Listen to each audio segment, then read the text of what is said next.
पूरी नजर आती है। इतना बेहतरीन बजट आया है, 1 लाख रुपए मासिक आय वाले को कर मुक्त कर दिया है। ये बहुत बड़ी बात है। 1 लाख में बहुत सारे लोग आ जाते हैं, बहुत सारे काम करने वाले और बहुत सारे नौकरी पेशा लोग। 1 लाख रुपए बहुत बड़ी राशि होती है, उससे कम ही है तो सरकार ने बहुत बड़ा काम किया। और भी कई चीजें जैसे मोबाइल है, डिजिटल है, और चीजों पर जो घरेलू चीजें हैं उन पर टैक्स कम किया है। घर का खर्चा कम होगा। आम आदमी, कॉमन आदमी, साधारण आदमी को फायदा दिया है। मोदी सरकार आम आदमी की सरकार है। आम आदमी का ध्यान रखा गया है। ये आम आदमी का बजट है। भूपेंद्र सिंह हुड्डा ये चाहते हैं कि आप जो बजट में ना तो किसान के लिए कुछ है, ना व्यापारी के लिए जीएसटी जो थी वो की बस। हुड्डा साहब को पढ़ना ही नहीं आता। किसान के लिए जो क्रेडिट कार्ड लिमिट थी वो 3 लाख से बढ़ा के 5 लाख कर दी। पढ़ना नहीं आता उनको। पहले पढ़ो फिर पढ़ो। अरे हम चाहते हैं कि हमारी पार्टी सरकार ठीक ढंग से काम करे। मुख्यमंत्री जी विधायकों की, मंत्रियों की, लोगों की बातों को सुने और हमारी सरकार ठीक चले। अगर उनकी चलने लगी अच्छी बात है, लेकिन 10 दिन पहले उन्होंने खुद मुझे फोन कर रहा था कि यमुनानगर के अधिकारी मेरी बात नहीं सुन रहे, आप उनको कह दो। क्या फिर आप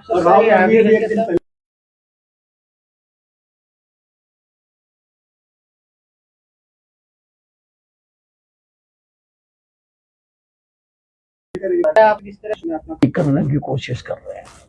से अम्बाला के डीसी चेंज किए थे, आप संतुष्ट हैं? आपने जिस तरह आरोप लगाए थे कि नहीं, देखिए ऐसा है, किसी को बदले किसी को ना बदले। 100 दिन हो गए और मैंने खुले मंच से कहा था कि अधिकारियों ने मेरे चुनाव में मेरे खिलाफ काम किया। 100 दिन के बाद अब किसी को बदले ना बदले, अब कोई वो नहीं, महत्व नहीं है उस बात का। एक नागर जी हैं आपके मंत्री, उन्होंने भी एक डीएफएससी को सस्पेंड किया था, उनको फिर बहाल कर दिया है। हाँ जी, हिसार में डीएफएससी जो है फूड सप्लाई के अधिकारी, जिलाधिकारी, उनको सस्पेंड किया था नागर जी ने, उनको फिर बहाल कर दिया। सरकार कहाँ क्या करती है, अब ये सरकार का वो है। अब सारे का तो मुझे नहीं मालूम क्या कर रहे हैं। हाँ जी, नेता है नायब सिंह सैनी जी, मुख्यमंत्री कहते हैं अनिल विज तो हमारे सीनियर नेता है। नहीं तो मेरा सब कुछ छीन सकते हैं, मेरी सीनियरिटी तो नहीं छीन सकते। 7 बार का एमएलए हूँ। गब्बर तो गब्बर ही रहे। 7 बार का एमएलए हूँ। हाँ जी, मुख्यमंत्री ना बनने की मैंने कभी चाहा नहीं, कभी मांगा नहीं, कभी कहा नहीं और ना कभी कहूंगा। मंत्री पद छोड़ सकते हैं? देखिए ऐसा है, मंत्री पद में मैंने किसी से कुछ ले तो रखा नहीं, कोठी मैंने नहीं ली। एक कार है, वो भी मेरे कार्यकर्ताओं ने कल दे दिया कि भी अगर कार छीनेंगे तो हम लेके दे देंगे। तो एमएलए मेरी कोई छीन नहीं सकती, वो मुझे लोगों ने बताया, तो मुझे तो कोई फर्क पड़ता नहीं। अनिल जी जिस तरह से छीनते होंगे छीन ले, कोई फर्क नहीं पड़ता। अनिल जी जिस तरह से आपकी कांग्रेस की लिस्ट आ रही है नगर निगम को चुनाव को लेकर, अभी तक संगठन नहीं बनाया उनका, अब वो संगठन की लिस्ट को लेकर उनके सांसद आरोप लगा रहे हैं कि बावरिया जी इस लिस्ट के बजाय संगठन लिस्ट जारी करें। तो नहीं, मैंने पढ़ी है, उसमें वो कह रहे हैं कि कुछ गद्दारों को ले लिया है, तो आजकल तो गद्दारों का ही बोल बना है। कोरोना को लेकर के जिस तरह से दिल्ली में, हरियाणा में, उसके तो काफी जवाब दे दिया गया है। केजरीवाल जी झूठों के सरदार हैं और वो झूठ का खेल खेलना चाहते थे। अगर केजरीवाल जी झूठ फैलाकर पैनिक फैलाना चाहते थे, और पैनिक फैलाना भी एक क्रिमिनल ऑफेंस है। अच्छा मंत्री जी, आपने कहा प्रकृति करवट बदली, क्योंकि दिल्ली की प्रकृति भी करवट बदलने जा रही है। दिल्ली तो बदल गई। दिल्ली में तो भारतीय जनता पार्टी की सरकार आएगी। केजरीवाल जी के ऊपर भ्रष्टाचार का केस है, जमानत हुई है। भ्रष्टाचारी को, अपराधी को कोई वोट नहीं देता। इनके कई मंत्रियों के ऊपर भ्रष्टाचार के केस हैं। क्या दिल्ली के लोग भ्रष्टाचारियों को सरकार सौंप देंगे? जमानतें हुई हैं, बरी नहीं हुए, ये केस चल रहे हैं अभी। दिल्ली के लोग बहुत समझदार हैं। भारतीय जनता पार्टी की सरकार बनेगी दिल्ली में हर हालत में। वो कहते हैं बीजेपी जो सरकार है वो ईडी और सीबीआई का गलत इस्तेमाल करती है, इसलिए फैसला कोर्ट करेगी। कोर्ट में इनको भी अपना पक्ष रखने का मौका मिल रहा है। पुलिस तो पकड़ के कोर्ट के सामने पेश कर देती है। कोर्ट के ऊपर तो आप आरोप नहीं लगा सकते ना। कोर्ट में तो निष्पक्ष फैसला होता है।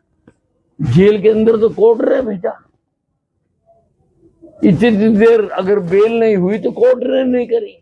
कोर्ट ने अपराध संगीन माने तभी बेल नहीं करी, नहीं तो कोर्ट दूसरे दिन बेल कर देती है। कई बार तो उसी वक्त छोड़ देती है। इनके वकीलों ने वहां पूरी बहस की है। कैसे कह सकते हैं? परिवहन विभाग को क्या कुछ व्यवस्थाएं थी? किसमें? परिवहन विभाग। देखिए, परिवहन विभाग में हम बहुत कुछ कर रहे हैं। 600 के करीब बसें ला रहे हैं, बसों का बेड़ा बढ़ा रहे हैं। और बस पास करने में जो भ्रष्टाचार और धांधली होती थी, हम ऑटोमेटिक मशीनें लगा रहे हैं। नहीं तो पहले आरटीए घूम के और फिर कह लाओ और पास होगी, नहीं लाओ फेल हो गई। अब हम उसके हाथ से छीन रहे हैं, चीज ऑटोमेटिक कर रहे हैं।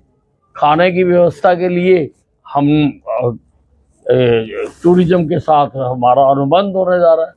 5 अभी पायलट के तौर पर 5 बस अड्डों पर टूरिज्म का खाना दिया जाएगा। वो हमने प्रक्रिया शुरू कर दी है और फिर हम सारे बस अड्डों पर वही हम देंगे। और हम ट्रैकिंग ऐप बना रहे हैं कि कौन सी बस किस वक्त कहाँ है, वो यात्रियों को भी पता चले, बस अड्डे को भी पता चले और डिस्प्ले भी हो वहां पर। ये सरकारी के लिए है, प्राइवेट के लिए? सरकारी प्राइवेट सबको बताना पड़ेगा। कब तक आ जाएगा? और अगर पता होगा यात्री को कि बस आ रही है तो वो अल्टरनेटिव व्यवस्था नहीं लेगा। अच्छा, बड़ी दिक्कत आ रही है प्राइवेट बस से, क्या होता है कहीं भी कोई टिकट नहीं होती, उसमें टिकट आप दिल्ली की बस। देखिए, अब सब डिजिटल कर दिया हमने और सब रिकॉर्ड आया करेगा।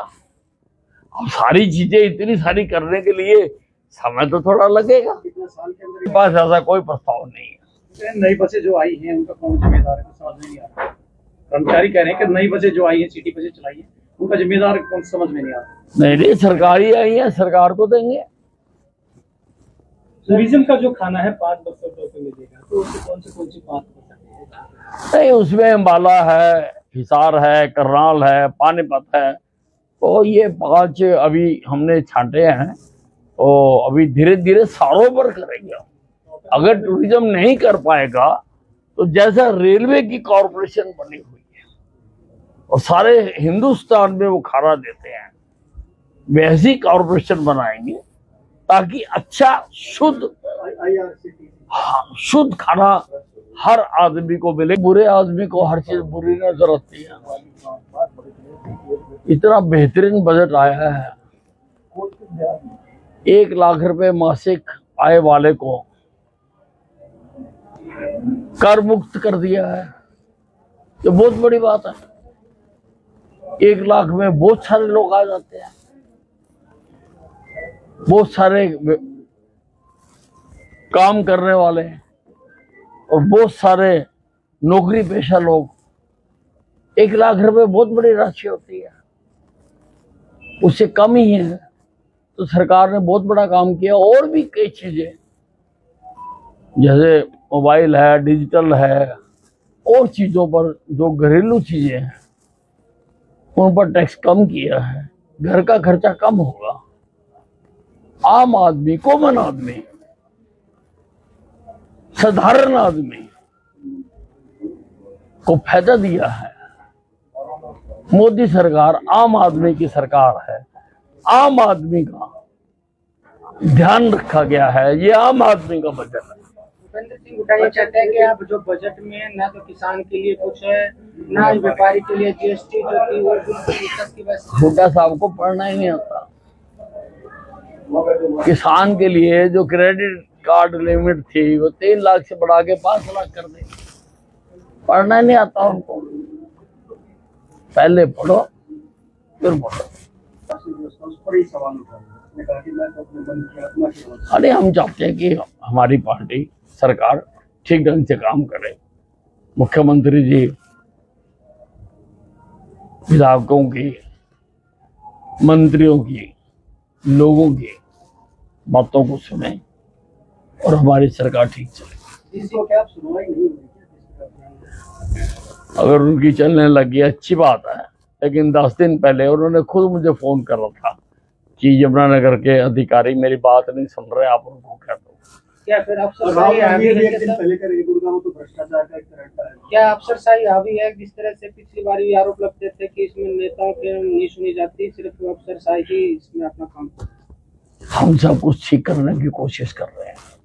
जैसे अम्बाला के डीसी थे कि आप संतुष्ट हैं? आपने जिस तरह से आरोप लगाए थे कि नहीं, देखिए ऐसा है, किसी को बदले किसी को ना बदले। 100 दिन हो गए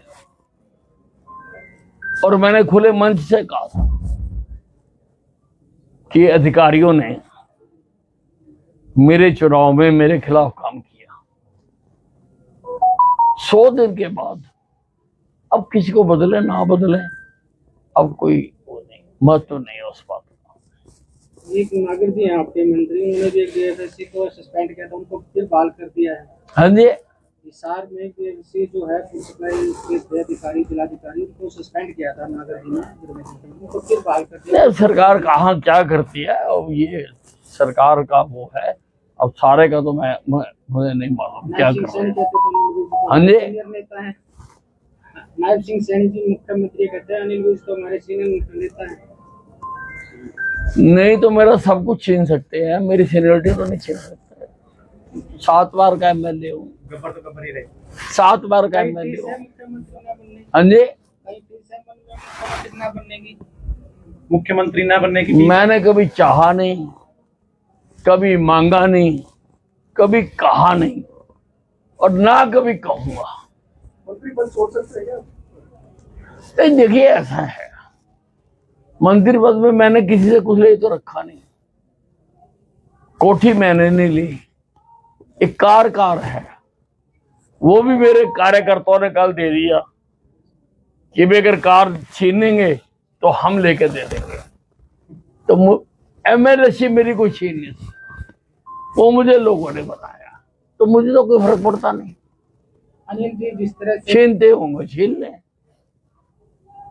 कोई फर्क नहीं पड़ता। अनिल जी जिस तरह से आपकी कांग्रेस की लिस्ट आ रही है नगर निगम को चुनाव को लेकर, अभी तक संगठन नहीं बनाया है उनका, और वो संगठन की लिस्ट को लेकर उनके सांसद आरोप लगा रहे हैं कि बावरिया जी इस लिस्ट के बजाय संगठन लिस्ट जारी करें। तो नहीं, मैंने पढ़ी है, उसमें वो कह रहे हैं कि कुछ गद्दारों को ले लिया है। तो आजकल तो गद्दारों का ही बोल पाता है। कोरोना को लेकर के जिस तरह से हो रहा है दिल्ली में, हरियाणा में, उसके तो काफी जवाब दे दिया गया है। केजरीवाल जी झूठों के सरदार हैं और वो झूठ का खेल खेलना चाहते थे। अगर केजरीवाल जी झूठ फैलाकर पैनिक फैलाना चाहते थे, और पैनिक फैलाना भी एक क्रिमिनल ऑफेंस है। अच्छा मंत्री जी, आपने कहा प्रकृति करवट बदली, क्योंकि दिल्ली की प्रकृति की करवट बदलने जा रही है। दिल्ली तो बदल गई। दिल्ली में तो भारतीय जनता पार्टी की सरकार आएगी। केजरीवाल जी के ऊपर भ्रष्टाचार का केस है, जमानत हुई है।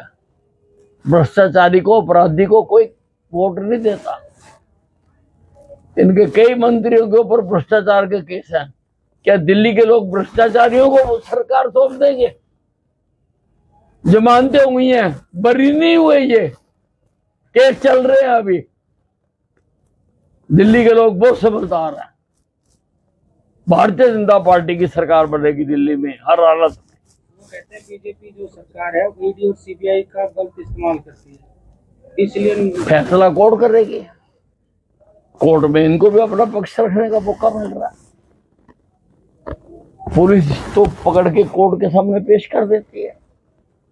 कोर्ट के ऊपर तो आप आरोप नहीं लगा सकते ना। कोर्ट में तो निष्पक्ष फैसला होता है। जेल के अंदर तो कोर्ट रहे भेजा। इतनी देर अगर बेल नहीं हुई तो कोर्ट ने नहीं करी। कोर्ट ने अपराध संगीन माने तभी बेल नहीं करी, नहीं तो कोर्ट दूसरे दिन बेल कर देती है। कई बार तो उसी वक्त छोड़ देती है। इनके वकीलों ने वहां पूरी बहस की है। कैसे कह सकते हैं? परिवहन विभाग को क्या कुछ व्यवस्थाएं थी? किसमें? परिवहन विभाग। देखिए, परिवहन विभाग में हम बहुत कुछ कर रहे हैं। 600 के करीब बसें ला रहे हैं, बसों का बेड़ा बढ़ा रहे हैं। और बस पास करने में जो भ्रष्टाचार और धांधली होती थी, हम ऑटोमेटिक मशीनें लगा रहे हैं। नहीं तो पहले आरटीए घूम के और फिर कह लाओ और पास होगी, नहीं लाओ फेल हो गई। अब हम उसके हाथ से छीन रहे हैं, चीज ऑटोमेटिक कर रहे हैं। खाने की व्यवस्था के लिए हम टूरिज्म के साथ हमारा अनुबंध होने जा रहा है। 5 अभी पायलट के तौर पर 5 बस अड्डों पर टूरिज्म का खाना दिया जाएगा। वो हमने प्रक्रिया शुरू कर दी है और फिर हम सारे बस अड्डों पर वही हम देंगे। और हम ट्रैकिंग ऐप बना रहे हैं कि कौन सी बस किस वक्त कहाँ है, वो यात्रियों को भी पता चले, बस अड्डे को भी पता चले और डिस्प्ले भी हो वहां पर। ये सरकारी के लिए है, प्राइवेट के लिए? सरकारी प्राइवेट सबको बताना पड़ेगा। कब तक आ जाएगा? और अगर पता होगा यात्री को कि बस आ रही है तो वो अल्टरनेटिव व्यवस्था नहीं लेगा। अच्छा, एक बड़ी दिक्कत आ रही है प्राइवेट बस से, कहीं भी कोई टिकट नहीं वितरण होती, उसमें टिकट आप दिल्ली की बस। देखिए, अब सब डिजिटल कर दिया हमने और सब रिकॉर्ड आया करेगा। अब सारी चीजें इतनी सारी करने के लिए समय तो थोड़ा लगेगा। कितना साल के अंदर? मेरे पास ऐसा कोई प्रस्ताव नहीं है। नई बसें जो आई हैं उनका कौन जिम्मेदार है, समझ में नहीं आ रहा। कर्मचारी कह रहे हैं कि नई बसें जो आई हैं, सिटी बसें चलाई हैं, उनका जिम्मेदार कौन, समझ में नहीं आ रहा। नहीं, सरकारी आई है, सरकार को देंगे। टूरिज्म का जो खाना है 5 बसों पे मिलेगा, तो उसमें कौन सी 5 बसें? नहीं, उसमें अम्बाला है, हिसार है, करनाल है, पानीपत है। तो ये 5 अभी हमने छांटे हैं। तो अभी धीरे धीरे सारों पर करेंगे। अगर टूरिज्म नहीं कर पाएगा तो जैसा रेलवे की कॉरपोरेशन बनी हुई है और सारे हिंदुस्तान में वो खाना देते हैं, वैसी कॉरपोरेशन बनाएंगे ताकि अच्छा शुद्ध शुद्ध खाना हर आदमी को मिले। बुरे आदमी को हर चीज बुरी नजर आती है। इतना बेहतरीन बजट आया है। 1 लाख रुपए मासिक आय वाले को कर मुक्त कर दिया है। ये बहुत बड़ी बात है। 1 लाख में बहुत सारे लोग आ जाते हैं। बहुत सारे काम करने वाले और बहुत सारे नौकरी पेशा लोग। 1 लाख रुपए बहुत बड़ी राशि होती है। उससे कम ही है। तो सरकार ने बहुत बड़ा काम किया। और भी कई चीजें जैसे मोबाइल है, डिजिटल है, और चीजों पर जो घरेलू चीजें हैं उन पर टैक्स कम किया है। घर का खर्चा कम होगा। आम आदमी, कॉमन आदमी, साधारण आदमी को फायदा दिया है। मोदी सरकार आम आदमी की सरकार है। आम आदमी का ध्यान रखा गया है। ये आम आदमी का बजट है। भूपेंद्र सिंह हुड्डा ये कहते हैं कि आप जो बजट में ना तो किसान के लिए कुछ है, ना ही व्यापारी के लिए जीएसटी जो थी वो बिल्कुल विकास की वजह से। हुड्डा साहब को पढ़ना ही नहीं आता। किसान के लिए जो क्रेडिट कार्ड लिमिट थी वो 3 लाख से बढ़ा के 5 लाख कर दी। पढ़ना नहीं आता उनको। पहले पढ़ो फिर पढ़ो। अरे हम चाहते हैं कि हमारी पार्टी सरकार ठीक ढंग से काम करे। मुख्यमंत्री जी विधायकों की, मंत्रियों की, लोगों की बातों को सुने और हमारी सरकार ठीक चले। अगर उनकी चलने लगी अच्छी बात है, लेकिन 10 दिन पहले उन्होंने खुद मुझे फोन कर रहा था कि यमुनानगर के अधिकारी मेरी बात नहीं सुन रहे, आप उनको कह दो। क्या फिर अफसरशाही हावी है जिस तरह से पिछली बार ये आरोप लगते थे कि इसमें नेताओं की नहीं सुनी जाती, सिर्फ अफसरशाही ही इसमें अपना काम करती। हम सब कुछ ठीक करने की कोशिश कर रहे हैं। तरह से अम्बाला के डीसी चेंज किए थे, आप संतोष ने आपने जिस तरह से आरोप लगाए थे कि नहीं, देखिए ऐसा है, किसी को बदले किसी को ना बदले। 100 दिन हो गए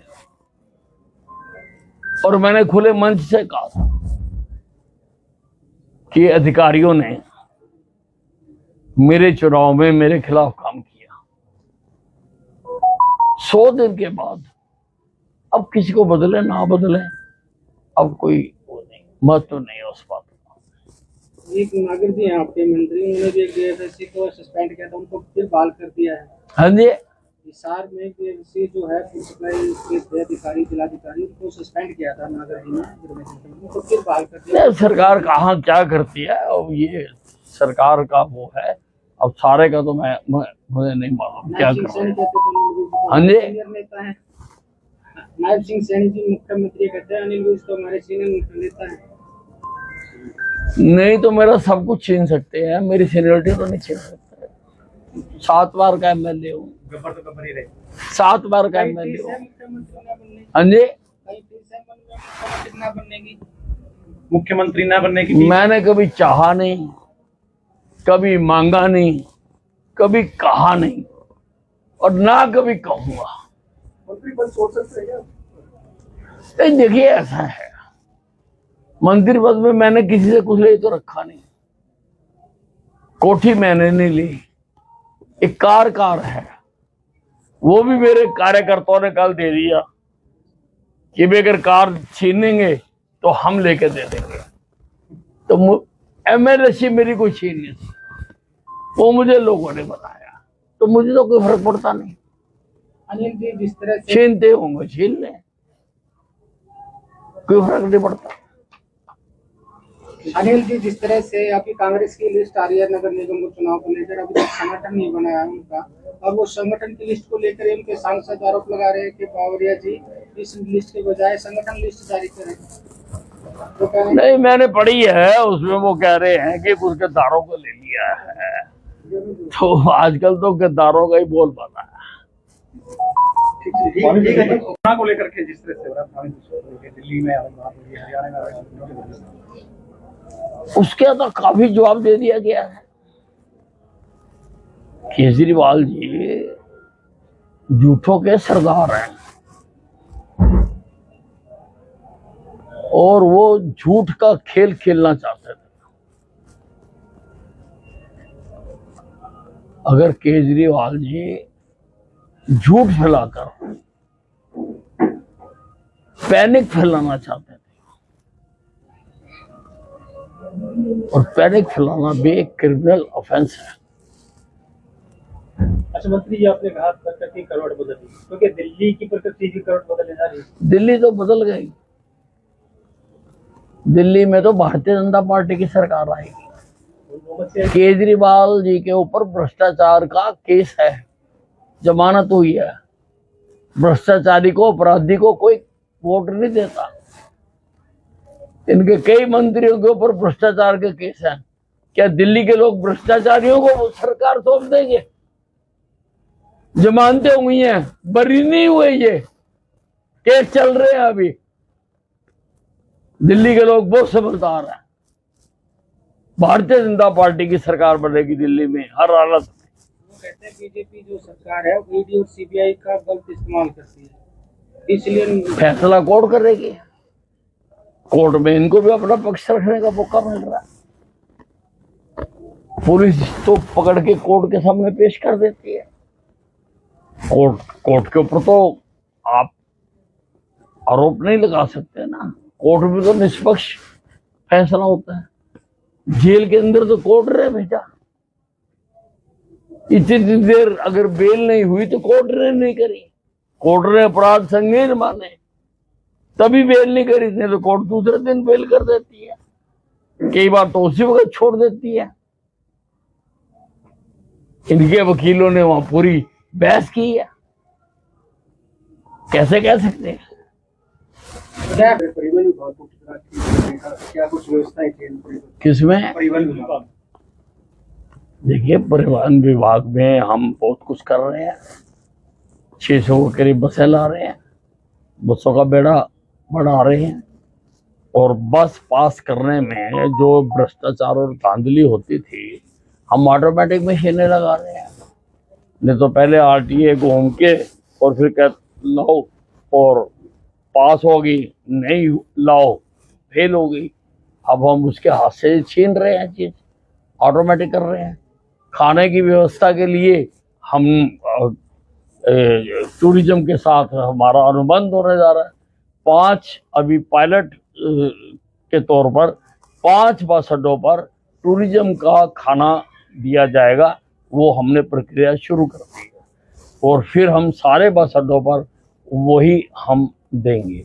और हम ट्रैकिंग ऐप बना रहे हैं कि कौन सी बस किस वक्त कहाँ है, वो यात्रियों को भी पता चले, बस अड्डे को भी पता चले और डिस्प्ले भी हो वहां पर। ये सरकारी के लिए है, प्राइवेट के लिए? सरकारी प्राइवेट सबको बताना पड़ेगा।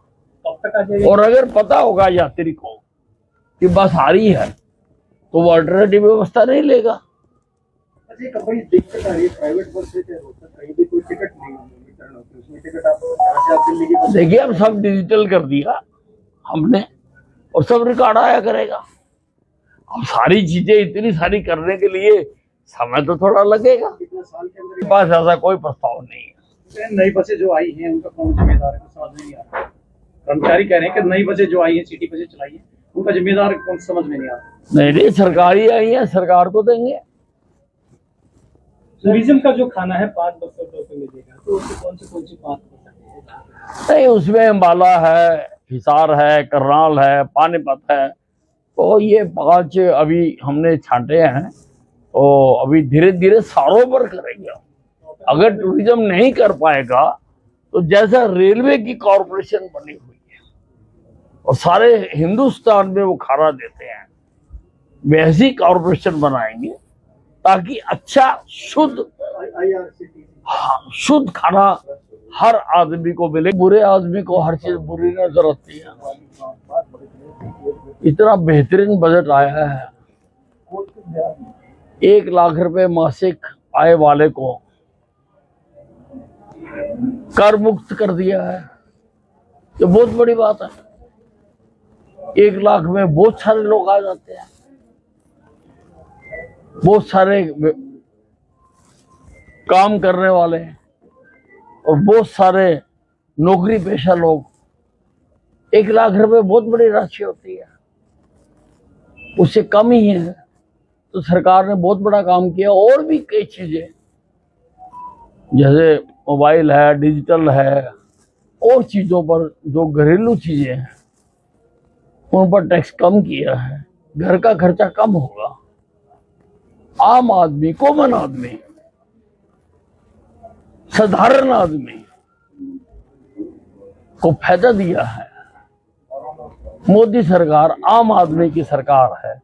आम आदमी का ध्यान रखा गया है। ये आम आदमी का बजट है। भूपेंद्र सिंह हुड्डा ये कहते हैं कि आप जो बजट में ना तो किसान के लिए कुछ है, ना व्यापारी के लिए जीएसटी जो थी वो विकास की वजह से। हुड्डा साहब को पढ़ना ही नहीं आता। किसान के लिए जो क्रेडिट कार्ड लिमिट थी वो 3 लाख से बढ़ा के 5 लाख कर दी।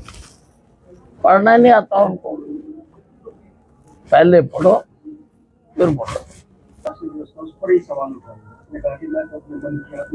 अरे हम चाहते हैं कि हमारी पार्टी सरकार ठीक ढंग से काम करे। मुख्यमंत्री जी विधायकों की, मंत्रियों की, लोगों की बातों को सुने और हमारी सरकार ठीक चले। इसको क्या सुनवाई नहीं होगी? अगर उनकी चलने लगी अच्छी बात है, लेकिन 10 दिन पहले उन्होंने खुद मुझे फोन कर रहा था कि यमुनानगर के अधिकारी मेरी बात नहीं सुन रहे, आप उनको कह दो। क्या फिर अफसरशाही हावी है? क्या अफसरशाही हावी है? जिस तरह से पिछली बार ये आरोप लगते थे कि इसमें नेताओं की नहीं सुनी जाती, सिर्फ अफसरशाही ही इसमें अपना काम करती है। हम सब कुछ ठीक करने की कोशिश कर रहे हैं। तरह से अम्बाड़ा के डीसी चेंज किए, क्या आप संतुष्ट हैं? आपने जिस तरह से आरोप लगाए थे कि नहीं, देखिए ऐसा है, किसी को बदले किसी को ना बदले। 100 दिन हो गए और मैंने खुले मंच से कहा था कि अधिकारियों ने मेरे चुनाव में मेरे खिलाफ काम किया। 100 दिन के बाद अब किसी को बदले ना बदले, अब कोई वो नहीं, महत्व नहीं है उस बात का। एक नागरिक भी हैं आपके मंत्री, उन्होंने भी एक डीएफएससी को सस्पेंड किया था, उनको फिर बहाल कर दिया है। हाँ जी, हिसार में डीएफएससी जो है फूड सप्लाई के अधिकारी, जिलाधिकारी, उनको सस्पेंड किया था नागर जी ने, उनको फिर बहाल कर दिया। सरकार कहाँ क्या करती है, और ये सरकार का वो है। अब सारे का तो मुझे नहीं मालूम क्या कर रहे हैं। हाँ जी, नेता है नायब सिंह सैनी जी, मुख्यमंत्री कहते हैं अनिल विज तो हमारे सीनियर नेता है। नहीं तो मेरा सब कुछ छीन सकते हैं, मेरी सीनियरिटी तो नहीं छीन सकते। 7 बार का एमएलए हूँ, 7 बार का एमएलए हूँ। हाँ जी, मुख्यमंत्री ना बनने की मैंने कभी चाहा नहीं, कभी मांगा नहीं, कभी कहा नहीं और ना कभी कहूंगा। मंत्री पद छोड़ सकते हैं? देखिए ऐसा है, मंत्री पद में मैंने किसी से कुछ ले तो रखा नहीं, कोठी मैंने नहीं ली। एक कार है, वो भी मेरे कार्यकर्ताओं ने कल दे दिया कि अगर कार छीनेंगे तो हम लेके दे देंगे। तो एमएलए मेरी कोई छीन नहीं सकती, वो मुझे लोगों ने बताया, तो मुझे तो कोई फर्क पड़ता नहीं। अनिल जी जिस तरह से छीनते होंगे छीन लें, कोई फर्क नहीं पड़ता। अनिल जी जिस तरह से आपकी कांग्रेस की लिस्ट आ रही है नगर निगम को चुनाव को लेकर, अभी तक संगठन नहीं बनाया उनका, अब वो संगठन की लिस्ट को लेकर उनके सांसद आरोप लगा रहे हैं कि बावरिया जी इस लिस्ट के बजाय संगठन लिस्ट जारी करें। तो नहीं, मैंने पढ़ी है, उसमें वो कह रहे हैं कि कुछ गद्दारों को ले लिया है, तो आजकल तो गद्दारों का ही बोल पाता है। कोरोना को लेकर के जिस तरह से हो रहा है दिल्ली में, हरियाणा में, उसके तो काफी जवाब दे दिया गया है। केजरीवाल जी झूठों के सरदार हैं और वो झूठ का खेल खेलना चाहते थे। अगर केजरीवाल जी झूठ फैलाकर पैनिक फैलाना चाहते थे, और पैनिक फैलाना भी एक क्रिमिनल ऑफेंस है। अच्छा मंत्री जी, आपने कहा प्रकृति करवट बदल रही, क्योंकि दिल्ली की प्रकृति भी करवट बदलने जा रही है। दिल्ली तो बदल गई, दिल्ली में तो भारतीय जनता पार्टी की सरकार आएगी। केजरीवाल जी के ऊपर भ्रष्टाचार का केस है, जमानत हुई है, भ्रष्टाचारी को, अपराधी को कोई वोट नहीं देता। इनके कई मंत्रियों के ऊपर भ्रष्टाचार के केस हैं। क्या दिल्ली के लोग भ्रष्टाचारियों को सरकार सौंप देंगे? जमानतें हुई हैं, बरी नहीं हुए, ये केस चल रहे हैं अभी। दिल्ली के लोग बहुत समझदार हैं। भारतीय जनता पार्टी की सरकार बनेगी दिल्ली में हर हालत में। वो कहते हैं बीजेपी जो सरकार है वो ईडी और सीबीआई का गलत इस्तेमाल करती है, इसलिए फैसला कोर्ट करेगी। कोर्ट में इनको भी अपना पक्ष रखने का मौका मिल रहा है। पुलिस तो पकड़ के कोर्ट के सामने पेश कर देती है। कोर्ट के ऊपर तो आप आरोप नहीं लगा सकते ना। कोर्ट में तो निष्पक्ष फैसला होता है। जेल के अंदर तो कोर्ट रहे भेजा। इतनी देर अगर बेल नहीं हुई तो कोर्ट ने नहीं करी। कोर्ट ने अपराध संगीन माने तभी बेल नहीं करी, नहीं तो कोर्ट दूसरे दिन बेल कर देती है। कई बार तो उसी वक्त छोड़ देती है। इनके वकीलों ने वहां पूरी बहस की है। कैसे कह सकते हैं? क्या परिवहन विभाग को क्या कुछ व्यवस्थाएं थी? किसमें? परिवहन विभाग। देखिए, परिवहन विभाग में हम बहुत कुछ कर रहे हैं। 600 के करीब बसें ला रहे हैं, बसों का बेड़ा बढ़ा रहे हैं। और बस पास करने में जो भ्रष्टाचार और धांधली होती थी, हम ऑटोमेटिक मशीनें लगा रहे हैं। नहीं तो पहले आरटीए घूम के और फिर कह लाओ और पास होगी, नहीं लाओ फेल हो गई। अब हम उसके हाथ से छीन रहे हैं, चीज ऑटोमेटिक कर रहे हैं। खाने की व्यवस्था के लिए हम टूरिज्म के साथ हमारा अनुबंध होने जा रहा है। 5 अभी पायलट